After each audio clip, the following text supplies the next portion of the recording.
MIDC रद्द झालीच पाहिजे. आपण ऐकू चालू आहे. सर्व शेतकरी फक्त शेतकरीच पाहिजे, बाकीच्या लोकांनी इथं बसायचं नाही. त्याचा मध्य माझं असं म्हणणं आहे, कमीत कमी साधारणतः 80 ते 1 पर्यंत पर एकरी रेट मिळावा. तालुक्यातील लासू स्टेशनजवळील प्रास्ताविक आरापूर औद्योगिक वसाहतीसाठी जमीन देणाऱ्या शेतकऱ्यांसोबत जमिनीचा दर ठरवण्यासाठी 2 ऑगस्ट रोजी लासू स्टेशन येथील पांडव लॉन्सला बैठकीचे आयोजन करण्यात आले होते. आमदार प्रशांत बंब यांचे बैठकीला आगमन होण्याअगोदर शेतकऱ्यांसोबत अधिकारी यांनी संवाद साधत असताना सांगितले की ज्या शेतकऱ्यांच्या जमिनी या प्रकल्पात जाणार नसतील त्यांनी या बैठकीला थांबू नये. असे म्हणताच अनेक शेतकरी बैठकीतून बाहेर निघून गेले. दरम्यान लॉन्सच्या बाहेर शेतकरी आले तोपर्यंत आमदार प्रशांत बंब लॉन्सच्या दरवाजावर आले होते. बाहेर आलेल्या शेतकऱ्यांनी आमदार प्रशांत बंब यांना लॉन्सच्या बाहेर घेरावा घातला व सांगितले की आम्ही आमची सुपीक जमीन शासनाला देणार नाही. शासनाने ती बळजबरी केली तर आम्ही करायचं काय? तुम्ही लोकप्रतिनिधी या नात्याने आमच्यासाठी काय कराल? आमदार प्रशांत बंब यांनी घेरावा घातलेल्या जमावाला समजून सांगितले की ही बैठक फक्त दर ठरवण्यासाठी आहे. यात कुठल्याही प्रकारचा शासन तुम्हाला बळजबरी करणार नाही किंवा तुमची जमीन हस्तगत किंवा संपादन करणार नाही. आपण ही बैठक फक्त या जमिनीचा भाव ठरवण्यासाठी किंवा किती मोठा भाव देऊ शकतो यासाठी ही बैठक आपण ठेवलेली आहे. परंतु शेतकऱ्यांनी आमदार प्रशांत बंब यांचं म्हणणं नाकारून बैठकीस येण्यास नकार दिला. परंतु आमदार प्रशांत बंब यांनी शेतकऱ्यांना विनंती करून शेतकऱ्यांना बैठकीस बोलावले. मात्र काही शेतकरी बैठकीला आले नाही व काही शेतकरी निघून गेले. तदनंतर आमदार प्रशांत बंब यांनी उरलेल्या शेतकऱ्यांच्या बैठकीत विचार विनिमय करून चर्चा करून निर्णय आपण पुढील बैठकीत घेऊ असे सांगून शेतकऱ्याशी हितगुज साधले. यावेळी अनेक शेतकऱ्यांनी शासनाबद्दल राग रुसव्याने आपली जमीन कमी दरात हडप करून घेतली की काय ही भावना बोलून दाखवली. मात्र शेतकऱ्यांच्या मनाविरुद्ध मी 1 गुंठाही जमीन संपादित होऊ देणार नाही असे आमदार बंब यांनी सांगितले व शेतकऱ्यांना वाटेल तेव्हा शेतकऱ्यांनी जमीन एमआयडीसीला संपादित करण्यात शेतकऱ्यांच्या मनात समाधान झाले नाही तर शेतकऱ्यांनी जमीन देऊ नये असेही आमदार बंब यांनी बैठकीत शेतकऱ्यांना सांगितले. तर एका शेतकऱ्याच्या गटाने आमच्या सुपीक जमिनी आरापूर एमआयडीसीसाठी संपादित होऊ देणार नसल्याचे सांगितले.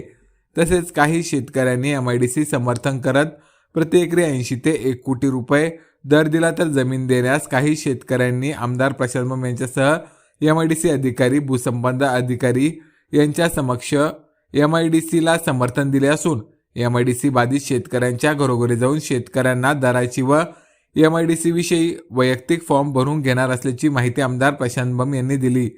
दरम्यान या बैठकीला जिल्हाधिकारी विनय गौडा यांची उपस्थिती राहणार होती. मात्र ऐनवेळी त्यांनी बैठकीला दांडी मारली.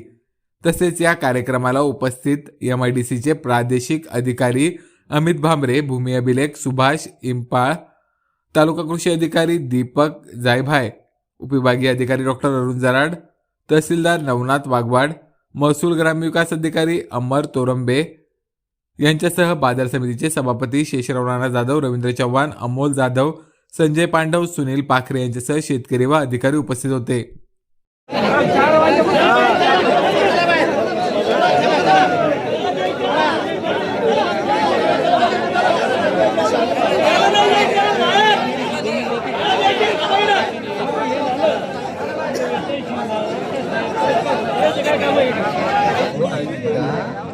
तुमचं माझ्याशी माझं तुमच्याशी कायम काम आहे. तुम्ही ऐकून घ्या. असं नाही द्यायचं. जेव्हा मी देईन तेव्हा मी पापी. जेव्हा मी देईन त्या वेळेला तुम्हाला एकही जणाला तुम्हाला सांगतो, समजा आता आपण किती बोललो, मला एक नाही कळू लागलं.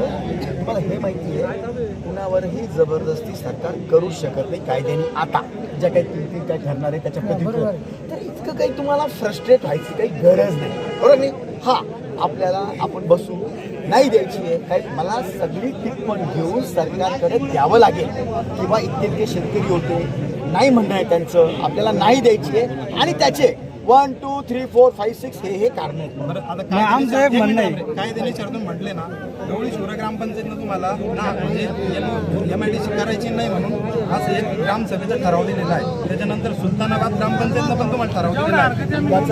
ऐकून घ्या एक मिनिट. आम्ही त्याचा काही फरक पडत नाही. 90% ग्रामपंचायत ऐका माझं ऐका ना, माझं एक मिनिट ऐका. माझं समजू नका. कोणी काही बोलू द्या बरं का. मी तुमचा आमदार आहे. मी आजता गायक माझ्या मतदारसंघामध्ये शेतकरी विरोधी कधी काम केलं नाही, मला करायचं पण नाही. बरोबर आहे की नाही. आपण काय करू लागलो, मनाचे मांडणे मांडू लागलो. समजा मी सांगितलं आता आपण बोलवलं बरं का की बा झालं, तर जर शेतकरी नाही आले, शेतकऱ्याच्या व्यतिरिक्त विचारू तिथं मी त्या दिवशी पण विचारलं याच्यात जमिनी किती लोकांच्या चालल्या असं विचारलं होतं मी त्या दिवशी. पुन्हा विचारेल, जर त्याच्यामध्ये मला 80% लोक शेतकरी वाटले ज्यांच्या जमिनी चालल्या तरच आजची चर्चा पुढे जाऊ आपण. नाही तर आज तुमच्या समोर एक डेट फिक्स करू. काय वाटतं बाबा, चला पुढच्या रविवारी बसू. आता एक एक जण बोला. एक एक जण बोला. आता एक एक जण बोला. एक एक जण बोला. एक मिनिट ऐका बघा, एक एक जण बोला. मला वेळेचं काही बंधन नाही, असं करू नका. एक एक जण बोला. मी सांगतो. आता यांना बोल द्या पहिले, मग तुम्ही बोला. एवढं तुम्ही बोलले होते सर, मोजणे होऊन द्या. आपण तुम्हाला नाही द्यायची तर काही घेणार नाही समजा. आम्ही मोजणे होऊन दिल्या. आता आमचं म्हणणं आहे बुवा आम्हाला जमीन द्यायची. हा ठीक आहे ना, नाही द्यायची ना. ऐका, हे म्हणणं आपल्या तिथे मेजॉरिटीने बरोबर आहे की नाही. आता समजा तुम्ही सांगू लागले, काय वाटेल देणाऱ्याला किंवा मला पण काय वाटेल किंवा लिमिटेड लोकांनी नाही सांगितलं, त्याच्याच करता पण घेऊ लागलो ना आपण की बाबा रे आपल्याला जमीन काही द्यायची काही. त्याच्यामध्ये सरकार तुम्हाला सांगतो, सन्माननीय मुख्यमंत्री महोदय त्यावर जबरदस्ती करतात. हे बघा नाही, हे बघा हे असं हे जे ना कसं असतं, याच्यात घुसलो हा विषय वेगळा आहे. सर मध्ये मीटिंग आहे, आम्हाला काय ऐकू द्या ना.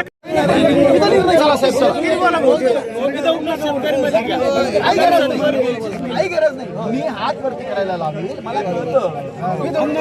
असं आपल्याला चांगलं नाही वाटत कोण आहे कोण नाही.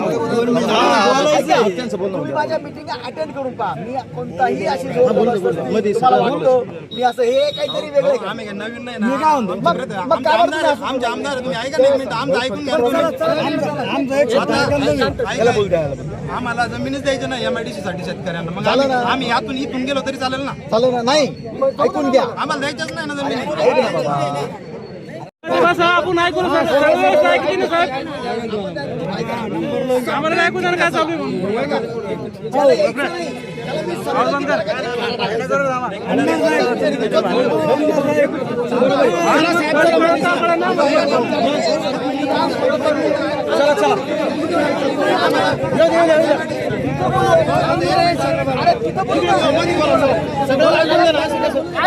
चालू आहे. सर्व शेतकरी फक्त शेतकरीच पाहिजे, बाकीच्या लोकांनी इथं बसायचं नाही. इथं हा काही दुसरा कार्यक्रम नाही, एवढं आमचं म्हणणं आहे. तोपर्यंत आम्ही मध्ये येत नाही. MIDC रद्द झालीच पाहिजे. शेतकऱ्यावर अन्याय करणाऱ्या प्रशासनाचं करायचं काय? खाली मुंड वर पाय. शेतकऱ्यावर अन्याय करणाऱ्या प्रशासनाचं करायचं काय? खाली मुंड वर पाय.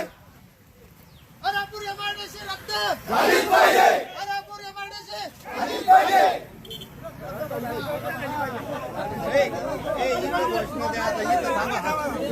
शेतकरी एकजुटीचा, शेतकरी एकजुटीचा. जय जवान जय किसान, जय जवान जय किसान. प्रमुख काय म्हणणं आहे तुमचं नेमकं थोडक्यात? आमचं म्हणणं आहे, आम्हाला प्रशासनानं कोण म्हणून बोलवलेलं हा. आहे, शेतकऱ्यांची मिटिंग आहे म्हणून बोलवलेलं आहे ना. बरोबर. हा. इथं प्रशासनानं काय केलेलं आहे, इथं सगळे शेतकरीच हजर आहे. त्यांच्याकडे कुठली नोंद आहे प्रशासनाकडे? इथं या बैठकीला सगळे शेतकरीच हजर आहे म्हणून. या बैठकीला तुम्हाला पूर्वकल्पना होती अगोदर? या बैठकीची आम्हाला वैयक्तिक पूर्वकल्पना नव्हती, सार्वजनिक पूर्वकल्पना आहे. गावात दौंडी देऊन आम्हाला या बैठकीत सांगितलेलं होतं. पण आमचं एक म्हणणं आहे, या शेतकऱ्यांची जमीन या प्रकल्पात जाणार आहे त्या शेतकऱ्यांना वैयक्तिक निमंत्रण दिलं गेलं पाहिजे नव्हतं. परंतु इथं शेतकरी व्यतिरिक्त जास्त लोक हे बाहेरचेच लोक आलेले. कारण पहिले एक मिटिंगला असंच झालेलं आमच्या सोबत, बाहेरचे सर्व लोक आले आणि शेतकऱ्यांवर जे निर्णय लावायचा का तो निर्णय प्रशासनाच्या वतीने लावण्यात आलेला आहे.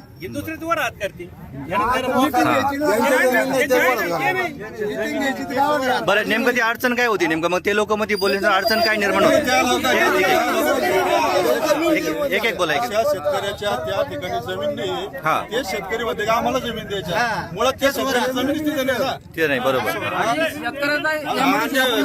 मूळ शेतकऱ्याला अन्याय होता ना. हा कारण ही बैठक शेतकऱ्यांनी म्हणून स्पेशल शेतकरी म्हणून ही बैठक आहे ना आयोजित केलेली आहे. इथं बाकीच्या लोकांचं काम नाही ना काही. कारण इथं शेतकऱ्यांची पिढ वडिलोपार्जित जमीन जी जमीन आहे त्या जमिनीची इथं विषय आज अस्तित्वाची लढाई अस्तित्वाचं शेतकऱ्यांच्या अस्तित्वासाठी इथं ही बैठक आहे. बरोबर. बाहेरची लोक कशासाठी पाहिजे यांना मग बाहेरचे लोक पाहिजे आम्ही एक निर्णय घेतलेला आहे त्यांच्यासोबत मिटिंग घेऊन पण ही जमीन जाती तर तुम्हाला ही जमीन जाती तर तुम्हाला मान्य आहे का? बरं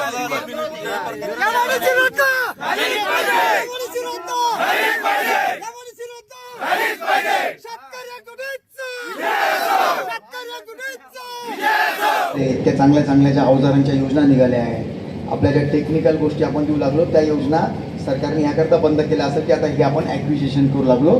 ती गोष्ट तुमची मान्य मला. आणि म्हणूनच आपण काय केलं होतं, पटकन दिवशी बैठका लावून जे काय असेल तो निर्णय आपण घ्यावा.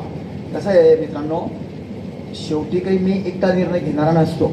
जेव्हा अशा गोष्टी निघतात, हा 15-20 वर्षापासूनचा चाललेला काठ्याकुट्या कोणता हा सगळा MIDCच्या बाबतीत तुम्ही पण बघितला असाल, तुम्हाला पण माहीत असेल ती स्टेप बाय स्टेप. आणि मी मुद्दाम होऊन अगदी बिलकुल करायचंच आहे या याच्यावर याच्याच करता नव्हतो की आपल्याला सगळ्यांचे विचार घेऊन पुढे जावं लागेल. आता होतं काय, नोटिफिकेशन झाल्याशिवाय या गोष्टी बाहेर येत नाही. म्हणजे नोटिफिकेशन झाल्याशिवाय आपण सांगू शकत नाही मार्केटमध्ये घेणं आहे की देणं आहे तर काय होणार आहे म्हणून. तर अशी प्रक्रिया चालणार. ही गोष्ट मान्य आहे मला की काही योजनाचं नुकसान होणार वगैरे. थोडी ही गोष्ट तर आपल्याला थोडीशी कळ सोसावी लागेल. जोपर्यंत आपण थोडा निर्णय घेतोय तोपर्यंत हा थोडासा भाग असणार आहे. त्यालाही किती फास्ट करता येईल मला निर्णय घेऊन त्याला आपण मित्रांनो करूया. आणि शेवटचा दुसरा कारण काय होतं, मग तिथं राग येतो ना, माणूस काय करतो मग काहीतरी वेगळा हे करतो. आपण लवकर निर्णय घेऊ. जे असं ते मत सांगा तुम्ही. आपण सांगितलं तुम्ही नाही करायचं, त्याच्यानंतर असे भाव त्यांचे सांगितले, अजून काय कोणाचे जास्त भाव असतील तेही सांगू शकतो आपण. अगदीच नाही करण्याची टक्केवारी किती आहे, आता आपले जवळपास 1100 शेतकरी आहे सगळे, त्याच्यामध्ये हर्ट होणार आहे सगळे मिळून जवळपास 1800 ते 2000 एकर लँड आहे आणि पूर्ण त्याच्यामध्ये 1100 शेतकरी आहे. इथं इनमीन 300 शेतकरी आपले मॅक्सिमम असतील, त्याच्यामध्ये समजून घ्या 150-200च्याच शेत्या असतील असं समजून चालू आपण, किंवा 100च्या असतील मला माहित नाही. तर आता प्रत्येकाच्या घरी पाठवून मी एक फॉर्म भरून घेतो पटापट 15 दिवसाच्या आत. कोणाचं काय म्हणणं आहे, काय रेटचं आहे, ह्या रेट दिवस चालेल की नाही चालेल, तुमची काय इच्छा आहे की नाही, असं मी प्रत्येक गावात प्रत्येक ह्याचं मत मी माझ्यातर्फे पुढच्या 15 दिवसात घेतो. हे बरोबर राहील का? जर राईट राहिलं, शेतकऱ्यांच्या फायद्याचं राहिलं, सगळ्यांचा विचार घेऊनच तो निर्णय घेईल, नसता घेणार नाही. आजपासून लक्षात ठेवा मित्रांनो, असं कोण काय बोलेल. राहिलं माझा अनादरचा विषय, काही गोष्टी माझ्या हातात नाही आहेत. जसं आता पोकरा योजना आहे, पोकरा योजनेमध्ये सगळे गाव नाही घेत आम्ही, एखादं गाव नंतर घेऊन आम्ही कव्हर करू वाटल्यास. पण आज चालू आहे ना, शेवटी नोटिफिकेशन तर झालंय. नोटिफिकेशन झाल्यावर त्याला 1, 2, 3 करून रद्द होईपर्यंत काही काही थोडंसं आपल्याला सहन तर करावं लागेल. तरी मी मॅक्सिमम लवकरात लवकर करण्यात तुमची मदत पाहिजे. बघा सगळ्या मित्रांना सांगतो आणि बाहेर जे बोलत होते त्यांनाही सांगतो, आपले मतं नोंदवा. आपण लेननी जर ठेवलं ना, इकडचे राहू ना तिकडचे राहू. मी नाही तुमच्याकडून काय होणार आहे का हो मित्रांनो, मी इलेक्शन जिंकेलच हे सोडून मी चुकीचं काय केलं. जेव्हा मी सांगतो इलेक्शन जिंकतोच मी जिंकणारच घडी घडी, त्याचं टेन्शन न घेऊ. पण असं मी कधी केलं का कुणाचं काही, मी असं करी कुणाचं नुकसान होणार आहे, तुम्ही स्वतः समजून घेतलं पाहिजे. काही काही आमचे बिलिंदर लोक आहेत, नाही असं नाही आहे, काही आहेत. काय होणार आहे तुमच्याकडनं, आम्ही आमचं हे करून घेऊ, त्यांचं आमचं बी जमत नाही. जे असे असतील त्या बोलणारे त्यांच्याशी नाही जमणार आमचं. कोणी कोणी आहे त्यांना आम्ही जवळ समजल्यावर कोणी कधी मी आता मतदारसंघामध्ये जेव्हा निवडणुका होत्या तेव्हा काही गोष्टी माझ्या प्रकाशाने लक्षात आल्या की आपल्या पदाचा दुरुपयोग घेणारे काही मित्र आपल्या जवळचे आहेत. त्यांनी असं करू नये. पण त्याहीपेक्षा गरजेचं आहे तुम्ही समजलं पाहिजे की प्रशांत असा नाही आहे. काही पण नाही करतो, मला फार वेदना होतात, जमाने घेऊन टाकतात आणि नालायक उद्योजक झाले त्या धरणामध्ये त्यांचं हे टाकतात, काय पोल्युशन टाकतात, लाज नाही. नंबर 1 चे निर्लज्ज लोक आहेत ते, जे असं करतात ना, निर्लज्ज. त्यांना मी माझ्याकडे म्हणजे स्टेजवर नसतो तर मी काय बोललो असतो तुम्ही समजून घ्या. इतके निर्लज्ज, स्वतःच्या पोराबाळाचं त्यांना समजतं, लोकांना बोरिंगचं पाणी कसं पिणं समजतं. आणि काही आमचे नालायक अधिकारी असतात की त्यांना कळूनही ते ऍक्शन घेत नाही. काय म्हणतोय मी, अत्यंत नालायक अधिकारी ज्यांना पावर दिलाय, खास करून पोल्युशनवालाचं बोलतो मी, त्यांना कळत नाही का धरणामध्ये हे नालायक लोक पाणी सोडतात, बोरचं पाणी सोडतात. एकतर शेतकरी महोदय कोणी कोणी विहीर देऊन टाकतात त्यांच्या, त्यांनी पण देऊ नये. आपण एक भान ठेवलं पाहिजे की यार मी ही विहीर दिल्याने माझ्या 10 किलोमीटर परिसरात, कारण पाऊसचं पाणी पडतं तर नुसतं वरतून नाही वाहत, आणि ते खालचे प्रवाह जेव्हा वाहतात ते 10-15 किलोमीटर परिसरामध्ये वाहून जातात. निर्लज्ज. किडण्यावर प्रॉब्लेम येऊ लागला, ते प्रॉब्लेम येऊ लागला, 50 तक्रारी आणि तिथं करून पण, आणि यांचे रिपोर्ट असे वाटते तसे वाटते.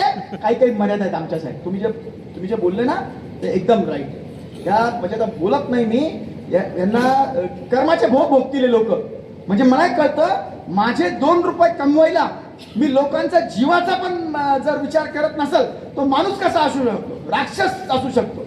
तुमचा प्रश्न हा असेल की मी आमदार आहे, मग मला नाही कळत का. मी माझ्या सगळ्या मर्यादा पार करून तिथं गेलो. ETP लावायला लावले, CPT एफ्लुएंट ट्रीटमेंट प्लांट असतात ते लावायला लावले मी, सेंट्रल इफ्लेक्ट ट्रीटमेंट प्लांट लावावं लागले मी त्यांना. त्याच्याशिवाय त्यांना मी परवानगी दिली. बऱ्याच तक्रारी केल्या त्यांनी माझ्या की बाबा 0 टॉलरन्स आहे, आपण इझी जो आपला आहे इज बिझनेस म्हणून, आमचा इझी बिझनेस, मी जुमानलं नाही त्याला, सह्या घेऊन टाकू त्यांच्या, आम्हाला बिलकुल द्यायची नाही. मग त्याच्या टक्केवारी चांगली आली समजा किंवा नाही देणार यांची, ओके. फक्त तुम्ही चल नका कर्जा, नाही रे असं कर रे. आपल्या लिडर त्या तिथं नको करायला. म्हणजे काय म्हणतात त्याला, मोकळ्या मनाने सगळ्याला जे काय असेल ते बोलू द्या.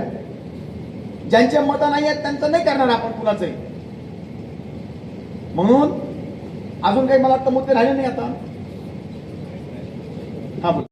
मला वाईट काय वाटतं, राज्यामध्ये डेव्हलपमेंट करण्याचा जो आपण मसा उचललेला आहे, दुसऱ्या रस्त्याची साधी गोष्ट नव्हती, तरी तुम्हाला ती गोष्ट पटत का नाही, तुम्ही त्या बाबतीला ट्रीट करत का नाही, म्हणून आपला विषय होता. म्हणून कृपया आपण सर्वांनी जेवण करून जावं. मीटिंग समाप्त. धन्यवाद.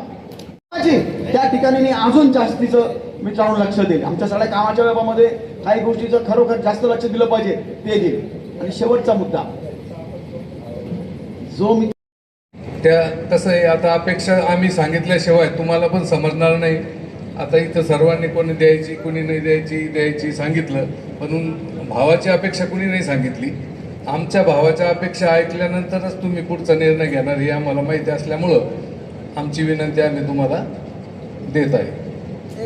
पर हेक्टरी 4.5 नाही बसत भाऊ, 4 बी नाही, 4.25 पावणे 4 3.75. हो 1.5 करोड प्रति एकरी. तसं निघणार हे सगळं आम्हाला अधिकारी लोक हे समजून सांगत नाही.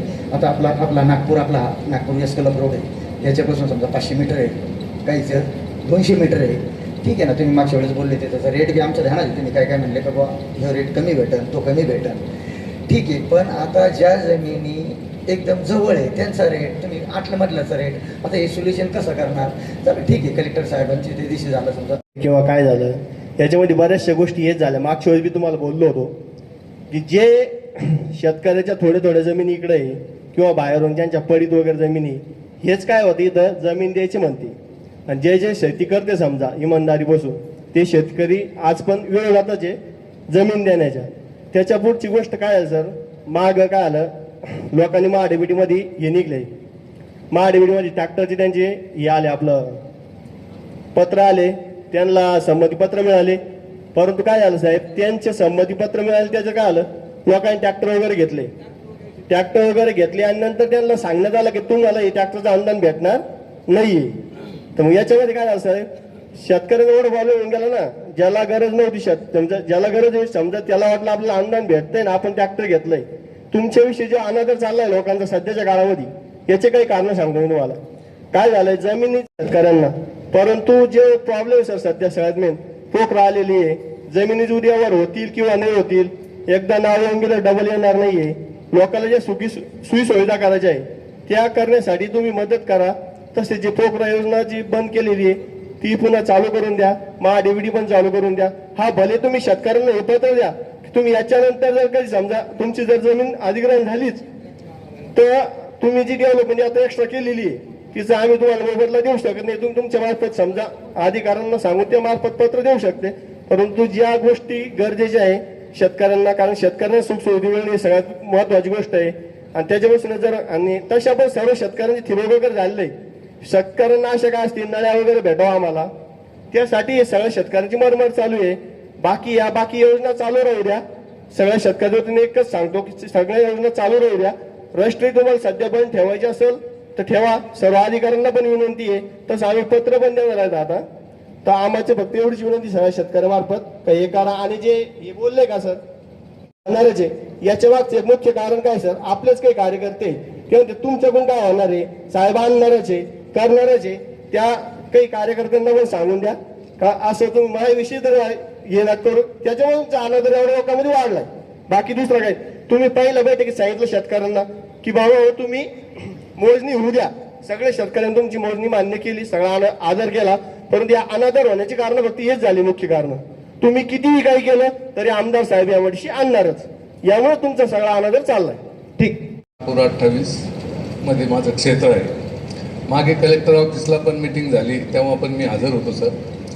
तेव्हा कलेक्टर ऑफिसला जी मीटिंग झाली ते कलेक्टर साहेबांनी जे सांगितलं तुम्ही म्हणता तसं ते त्यांचं लिमिट हे बरोबर आहे.